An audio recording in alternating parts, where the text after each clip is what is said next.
We got Alan from San Diego. He writes in. That's a great name. It is. I'm 72 years old and single. I have a pension in receiving Social Security. I recently inherited some money. I would like to invest that money, but I'm risk adverse.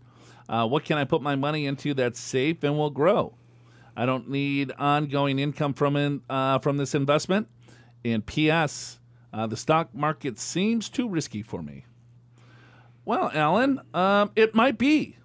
That's a good assessment. You don't need the money. You want the money to grow, but you don't want to have any investments that will grow. So that's kind of a catch-22 is what they say. Well, because risk and return are related. So it's in order to get some growth, you got to assume a little bit of risk. But if you don't need the money, you don't necessarily have to take a lot of risk. And if you want to put your money in CDs or something like that, by all means. Yeah. So, Alan, I would look at it like this and say, okay, I'm 72 years old. I don't necessarily need income from the overall money. Maybe it might be there for if I need some sort of health care or long-term care issue in the next 20 years or something like that. Right. Or maybe you want to just give it to the next generation as a nice inheritance.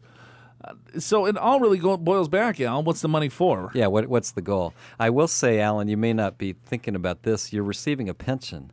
And how do you think you're getting paid in the pension? There's investments in the pension plan that are stocks. That's how you're getting paid. So you actually...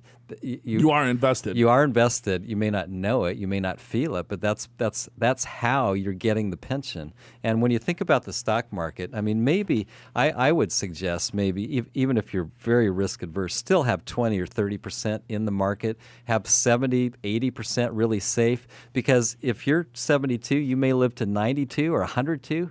You're going to not keep up with inflation by not having any stock market exposure. Absolutely. You could do some bonds, short-term bonds, long-term bonds. You could do CDs, like you said.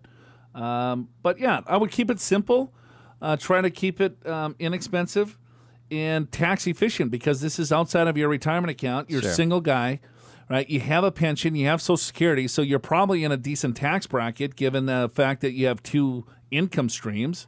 You know, even if they're small, I mean, you're still probably in the 22% tax bracket. Yeah, it could be as a single taxpayer. You bet. Right. So then you buy CDs. That CD interest, you know, let's say you get 2.5%, 3% on the CD. Well, then you're losing 22% Fed just on that interest plus 10 or 6 or 8% from the state. Call it 30% off the top on 2.5%.